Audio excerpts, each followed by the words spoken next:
Hey traders, this is Rod with the VPT Live room recap for Friday, October 24th, 2014. So it's just going to be me today. It's actually Sunday evening when I'm making this recap for the week. First off, I wanted to thank everybody that joined as a VPT Live Charter member. We far exceeded the group that we were expecting, so we're really excited about working and trading with all of you, making it as productive and profitable a room and environment as possible. So we're really looking forward to that. At the end of this video, I'll touch on how you can still get involved if you're interested in joining us in VPT Live. So real quick on the recap here, let me just go quickly to the reports view for, actually I want the dashboard, sorry.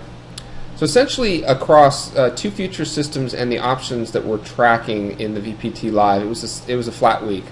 Tuesday kind of a big down day, and then got it all back on October 23rd. So we had some questions. With all the volatility that's going on right now, the difference between the morning sessions and the afternoon sessions can be pretty dramatic. So if I go to where we ended up, essentially the options portfolio is flat. It's flat everything except for a little bit of IWM puts and a little bit of QQQ puts here. And the QQQ contract is, let's see, it's the October 96. I actually rolled up in another account to the 97. So it took a lot of size off. Some of it actually profitable before we ramped up into the close. So we'll touch base on that. Watch your Twitter feed for those that are following either Main Street Alpha or VPT Trade Alerts. If you haven't done that yet, you can just request to follow VPT Trade Alerts, and then you'll get a little bit of an update as to what's going on when the room is not open on Monday. But let's take a look at this. I tweeted this out.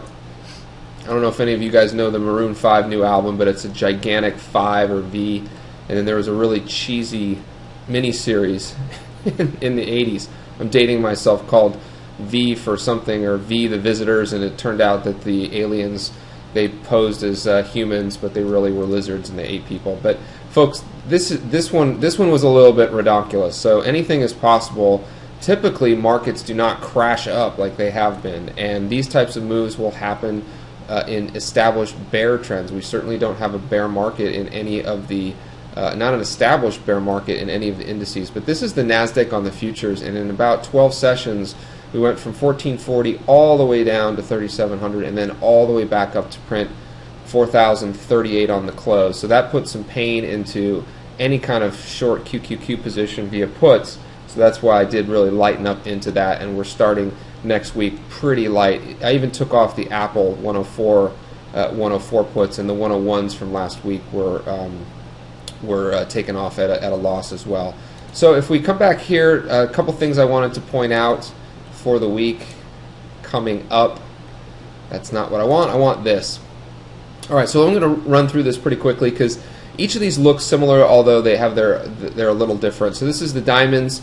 And the three moving averages we have in here is the 21 period in white, we have the 50 in blue, and we have the 150, what Carter Worth from Oppenheimer calls the, I think he's at a different firm now, but calls the 150 smoothing mechanism. So as you can see, we've gotten above the 21 and the 150 here, and now we're not quite on the DIA, not quite back up to the 50, which is going to probably serve as the next point of resistance. We're very overbought on a 3 RSI. And this V, like all the other Vs, was pretty dramatic. So I would expect some resistance up here, and I'm going to continue to look to try to pick spots to fade most likely, unless we, on huge volume, just continue to push higher. Then I think it definitely puts the swing highs on all the indices. In the case of the Diamond, 173.32. On the spiders, we are right at the 196.75 level roughly, which represents the 50 above the 150, and the 21 handily, two closes above the 21 is bullish. These markets have quickly shown that they can recover, as I just mentioned, so we have to respect that technically, and a close above the 50 here definitely puts the 201.90s right back into play. Not only that, puts them swiftly into play with how quickly the markets can move. So again, we're essentially flat.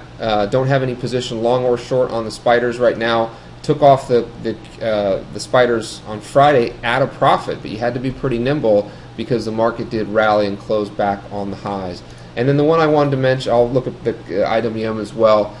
So the strongest here is this Nasdaq has officially put in this V into the consolidation level. When we look left over here, the pivot high was from back on September 19th before the initial fall off, and that's well in play now with another close above the 50 here, and we have to expect that the bulls could certainly push it back up there. We have blue sky for things like Apple, but we definitely have a rotational market on some of the other Nasdaq stocks such as Amazon and Netflix, who've gotten severely beat up, although Netflix recovered dramatically, about 25% off its lows already.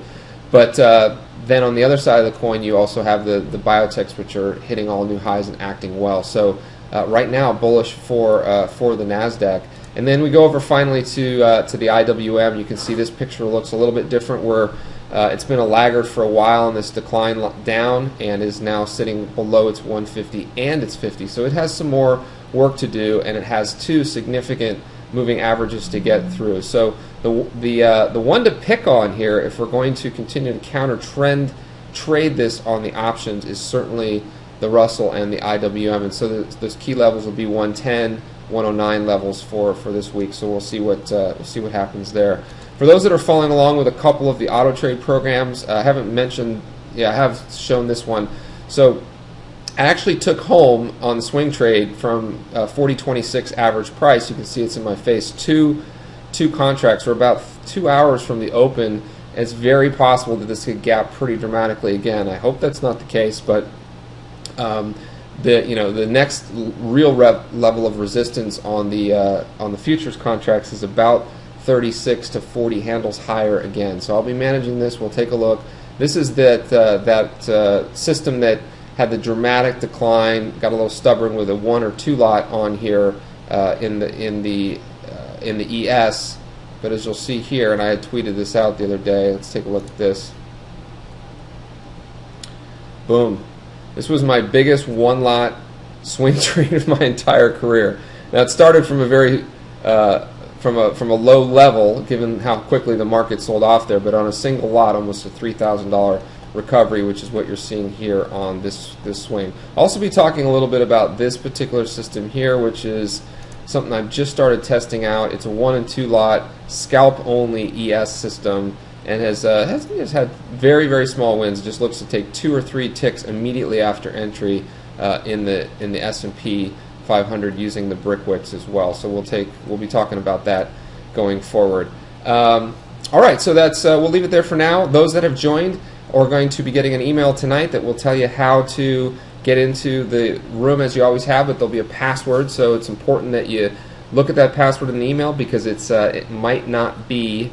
It most likely will not be in the GoToWebinar as well. Okay, so keep that in mind. You need to know what that password is from the email, and then you're going to continue to get the VPT trade alert updates, which is what this is. But watch your email, like I said, for that other alert of what the password is. And then finally, anyone who's interested in joining us, you can still join for about another 7 days or so at 50% off the VPT charter member price. We're going to run this for the next 7 days, and then after that we're going to shut it down probably till the end of the year. We might do a few small little trials, but the idea is to get a real core group of traders together, get all the feedback we can, start trading together actively, give out some nicknames, start really having a good time together. So there's just 7 more days to get in at this particular level, and after that we're going to shut her down for the rest of the year. But we'd love to have you join Virtual Prop Trader. If you're seeing some of these updates, again, keep in mind you're only going to have this week up until Halloween to get involved. We really hope that you do. That's it for me for now. On behalf of Todd Brown and myself, it's Rod with VPT Live, reminding you to always trade like you mean it. Have a great evening. Go Giants. We'll see you later.